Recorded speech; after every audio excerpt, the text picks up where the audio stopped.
Café Central. Aqui, o café é servido com sabor e informação. Café Central. Uma vez mais, bom dia, seja então bem-vindo. Completam-se hoje 3 anos da invasão russa à Ucrânia. Em 24 de fevereiro de 2022, milhões de pessoas na Ucrânia despertaram ao som de explosões.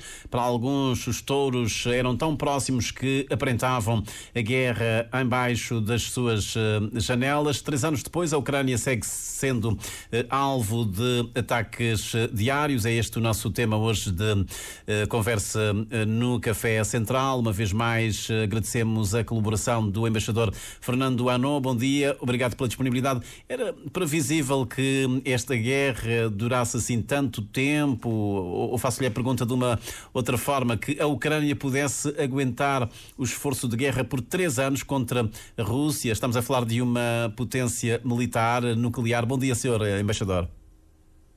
Muito bom dia. Bom dia a todos aqueles que nos escutam. Respondendo à sua questão, eu diria que seguramente muitos não pensariam que a Ucrânia pudesse resistir até ao ponto em que tem resistido. E digamos que talvez a primeira grande desilusão por quem pressupunha que a operação militar especial pudesse ser uma coisa rápida terá sido para a Rússia, que pensou que poderia resolver a questão rapidamente. E quando digo rapidamente, Putin queria resolver isto em 72 horas.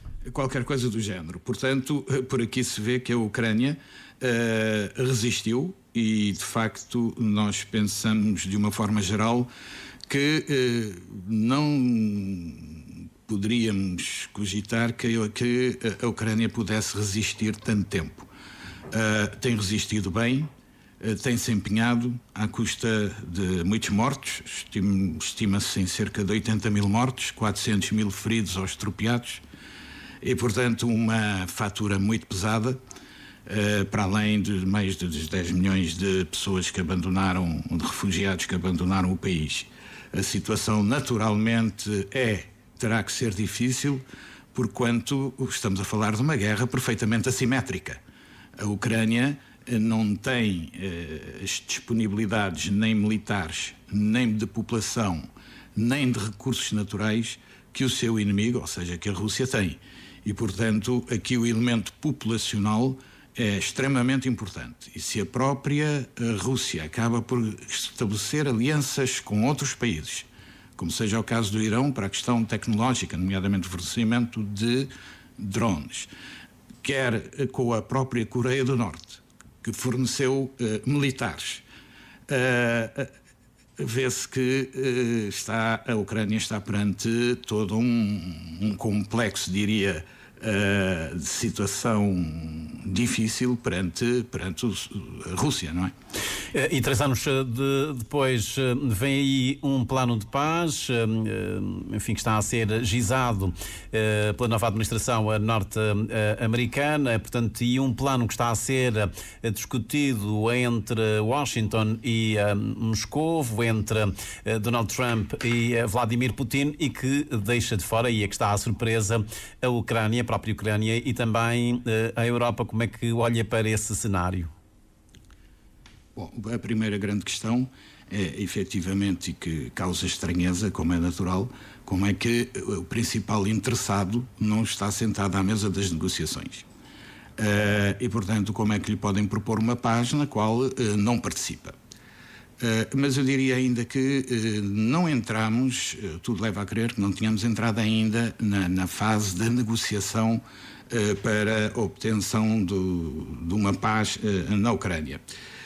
Pensa-se que, essencialmente, as grandes negociações que têm ocorrido e os encontros que têm ocorrido, nomeadamente na Arábia Saudita, têm a ver mais com uma discussão geopolítica entre os Estados Unidos e a própria Rússia. E daí o facto também ser na Arábia Saudita, já que o Médio Oriente não está fora desta equação, como todos sabemos.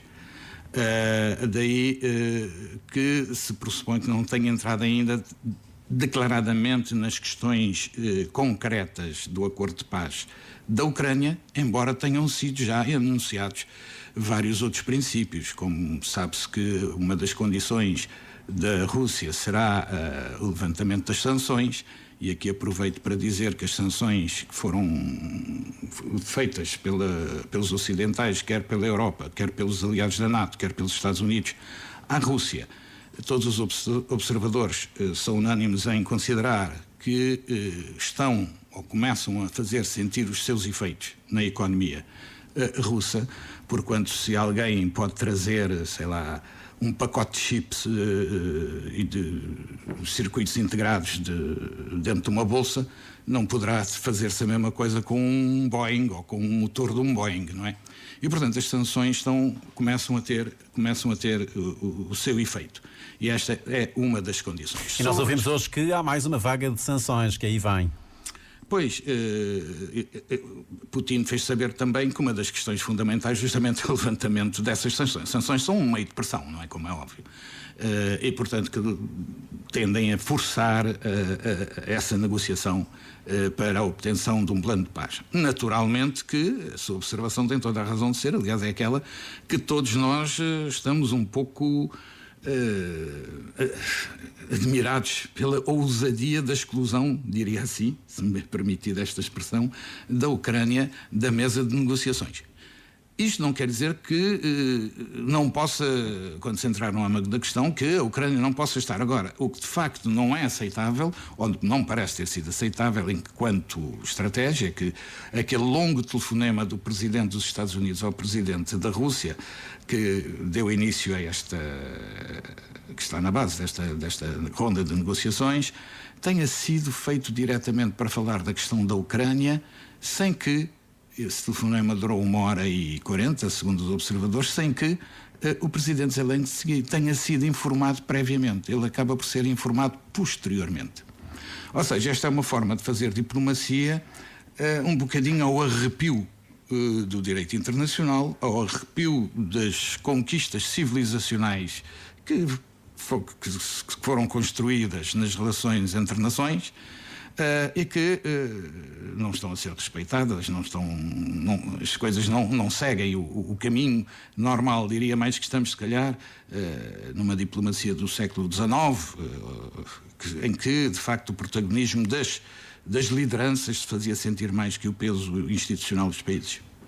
E Trump também tem feito circular as suas mensagens, quer através do secretário de Estado, Marco Rubio, e também do próprio vice-presidente J.D. Vance, que há dias na Cimeira de Segurança de Munique, enfim, foi deixar uma mensagem que terá apanhado muitos líderes europeus de surpresa, quando ele diz que a grande ameaça da Europa não é propriamente a Rússia, mas é uma ameaça interna. São declarações surpreendentes. Em absoluto, em absoluto. Aliás, isto leva a crer, quer dizer, há aqui um volte-face da diplomacia americana ao desconsiderar, diria, a aliança tradicional com os países da Europa. Naturalmente, a Europa é surpreendida nesta situação, porquanto, enfim, terá que acordar para poder assegurar a sua própria defesa e para poder contar com parceiro internacional, porquanto, se é verdade que os Estados Unidos, a China e, enfim, a Rússia marginalmente, mas com a importância que lhe é reconhecida, a Europa ainda tem, de facto, pelo seu poder económico e pela sua inovação tecnológica, alguma capacidade e algumas cartas para jogar, diria. E, portanto, no cenário internacional. E, portanto, a Europa terá que encontrar outras fórmulas de se unir, outra forma de trabalhar, e para os europeus, que continuam dizendo que o grande perigo vem da Rússia, portanto, eles terão que pensar em assegurar a sua própria defesa, coisa que, aliás, não é estranha. O próprio presidente Trump, durante o seu primeiro mandato, já tinha, digamos que, dado estes recados, nomeadamente na questão do aumento dos custos, da participação dos custos na defesa dos países europeus, que se torna quase que uma exigência, e que agora podemos perguntar, efetivamente, qual será reconfiguração, o futuro da NATO nesta nova configuração. Todavia, hoje há uma reunião importante, há vários delegados de apoio à Ucrânia, há uma delegação importante que desembarcou em Kiev hoje de manhã, com vários, nomeadamente o Presidente do Conselho Europeu, a Presidente da Comissão, o Primeiro-Ministro do Canadá e outros líderes europeus desembarcaram, digamos, num dia simbólico para prestar todo o apoio e, confirmarem a solidariedade que têm para com a Ucrânia. O papel da Europa, claro que isto surpreendeu todos, surpreendeu essencialmente os europeus, que se veem numa situação que não pensaram, não acautelaram, sobretudo, e que nunca pensaram que pudesse acontecer. Vamos lá ver se eu consigo entender. Portanto, os Estados Unidos e a Rússia juntam-se para traçar esse roteiro para a paz. Donald Trump quer acesso a terras raras da Ucrânia. Dá também aqui algumas regalias a Moscovo. Entretanto, quem irá assegurar, no fundo, a manutenção da paz são tropas dos países europeus, mas os Estados Unidos não se responsabilizam, digamos, por quaisquer ataques, ou seja, não faz valer o artigo 5º do Tratado do Acordo o artigo 5º da NATO. Isto é difícil de entender. Bom, diria que essa questão estas questões não estão, todavia, claras nem clarificadas, porque há a disponibilidade europeia de poder enviar as tropas para a Ucrânia para, digamos, assegurar a manutenção do cessar-fogo, mas isto tudo vai fazer parte de um pacote global que engloba a paz na Ucrânia. E o grande problema da Ucrânia são as condições, que medidas de segurança lhe podem ser oferecidas. Porque receia que, fazendo a paz hoje, fazendo as cedências que naturalmente vai ter que fazer, amanhã a Rússia ataque de novo a Ucrânia. Então é perfeitamente compreensível esta questão: que garantias terá a Ucrânia para que isto não volte a acontecer? E aqui, de facto... E pelos vistos da parte dos Estados Unidos, Zelensky não recebe nenhumas garantias, até porque essa proposta de Donald Trump de ter acesso às terras raras com minerais preciosos era, em princípio, em troca de maior segurança, mas pelos vistos é para pagar todo o dinheiro que os Estados Unidos já meteram nessa guerra. Bom, esta questão no fundo, nós estamos a assistir aqui àquilo que se diria, e, portanto, a lógica não obedece a isso. A lógica há uma lógica financeira, económico-financeira por trás, nas propostas e na forma de as apresentar por parte das autoridades americanas, e estamos a assistir, em certa medida, a uma força, ao direito da força em vez da força do direito, não é? Os mais fortes impõem as suas condições, o que, enfim, não vai de acordo com as regras internacionais e o direito internacional que nós temos como prática internacional nos últimos anos. Daí que, agora, a questão concreta é os Estados Unidos, declaradamente, dizem que pretendem recuperar em investimentos em terras raras, em petróleo, em tudo o que for possível. Nós sabemos que já há várias empresas americanas que estão prometidas, digamos assim, para a reconstrução da Ucrânia. E, portanto, toda esta questão económica vai vir de cima e os Estados Unidos vão tentar a todo custo obter contratos o mais vantajosos possíveis, o que também, enfim, não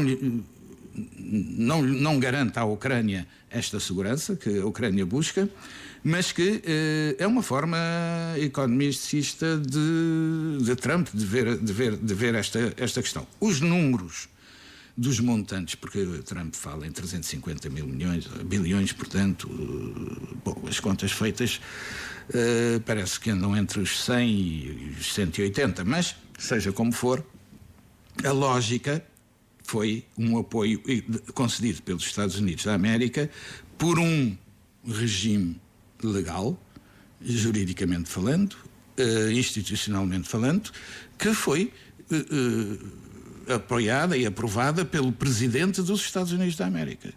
Portanto, se foi o governo legítimo dos Estados Unidos que concedeu este empréstimo à Ucrânia, portanto, não vejo como agora, enfim, eticamente falando, viria agora um novo governo dizer que afinal aquilo vai ter que ser pago, porque não foi esta a base do negócio, diria. Ainda há dias nós tivemos trocas acesas de palavras entre Donald Trump e a Zelensky. Trump refere-se a Zelensky como um ditador, um líder ilegítimo que não realiza eleições.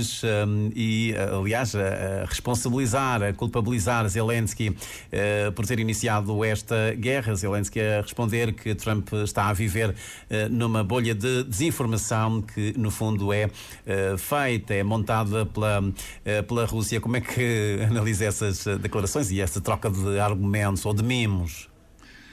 Bom, enfim, Zelensky respondeu o mais diplomaticamente possível, não é? Dizendo que está numa bolha de falta de informação.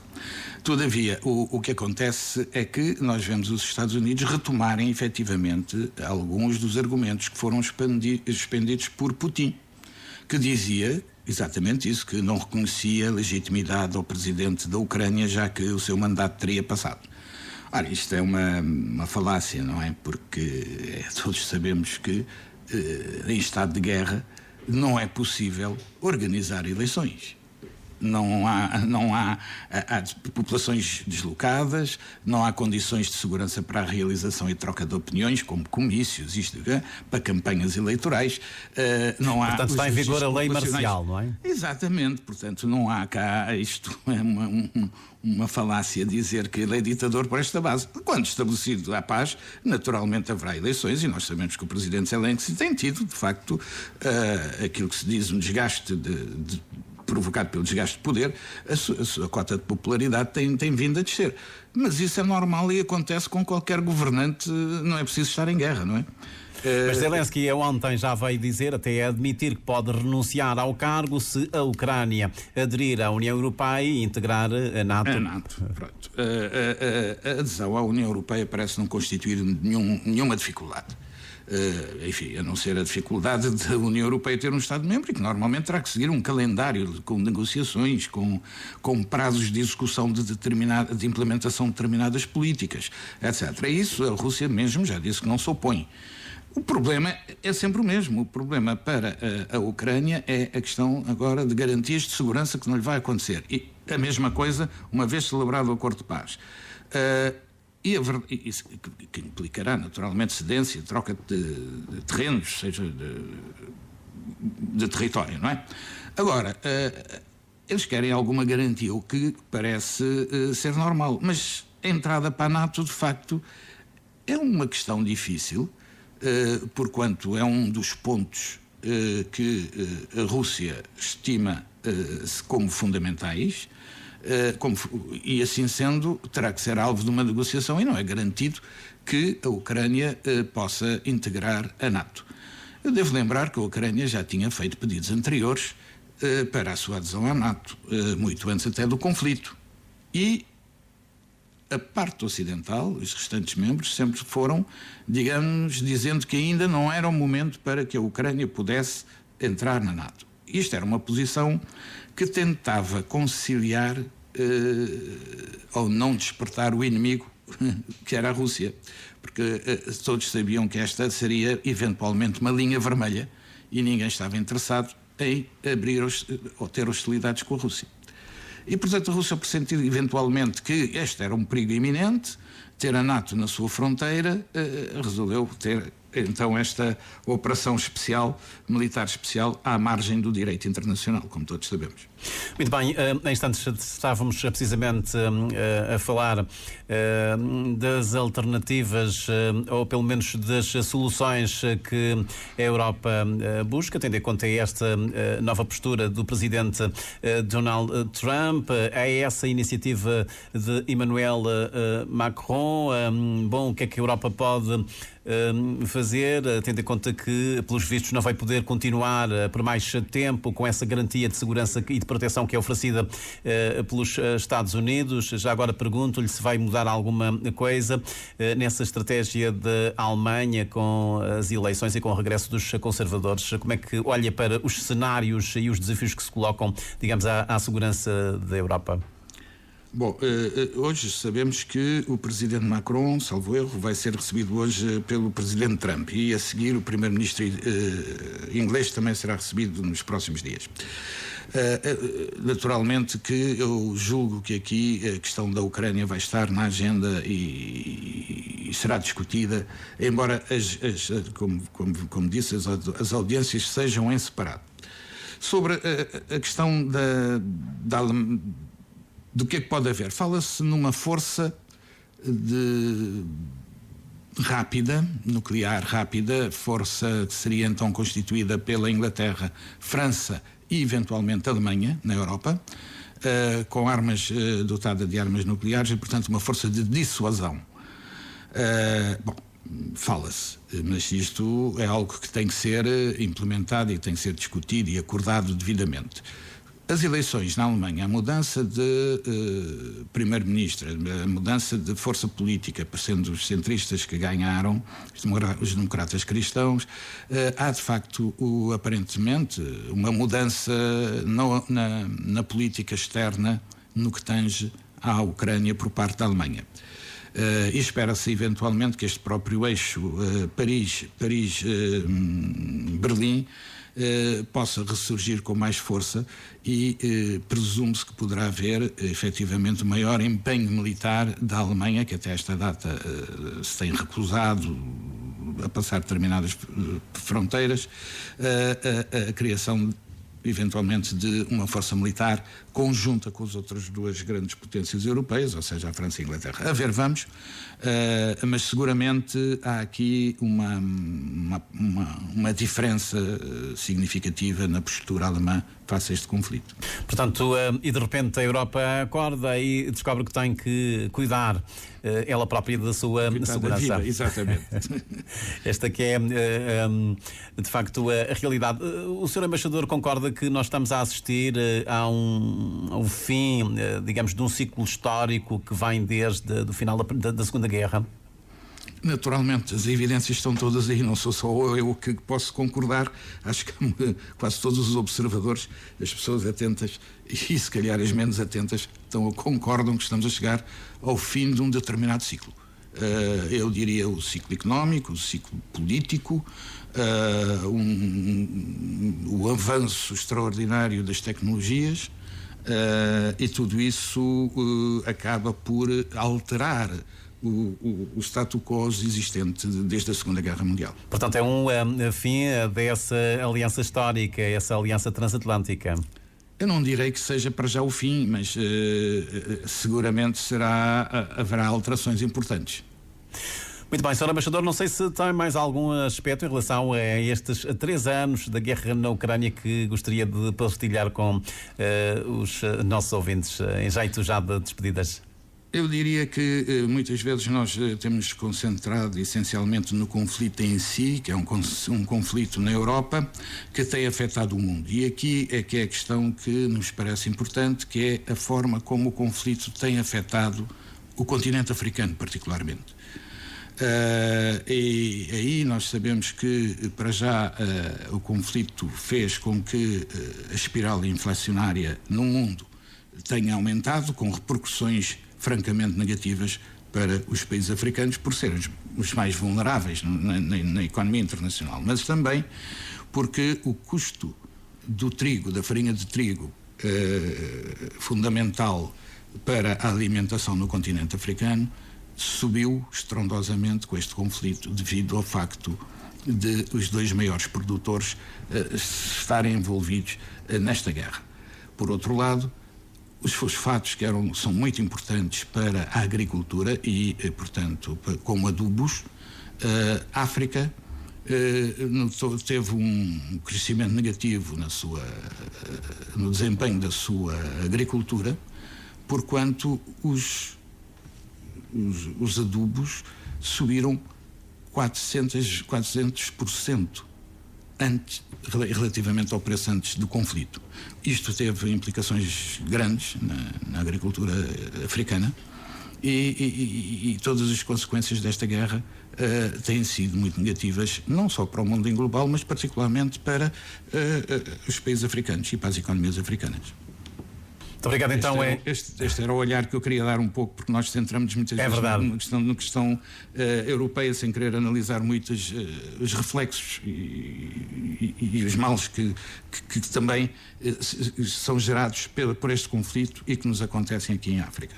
Muito bem, embaixador Fernando Bauno, obrigado uma vez mais por ter estado connosco neste Café Central, a ajudar-nos de facto a fazer este filme dos 3 anos da guerra na Ucrânia e naturalmente lançar o nosso olhar a partir de Cabo Verde e de África sobre os impactos que este conflito tem nos nossos países, no nosso continente e também no nosso dia-a-dia e na economia. Obrigado por ter vindo aqui ao Espaço Café Central. Obrigado, bom dia.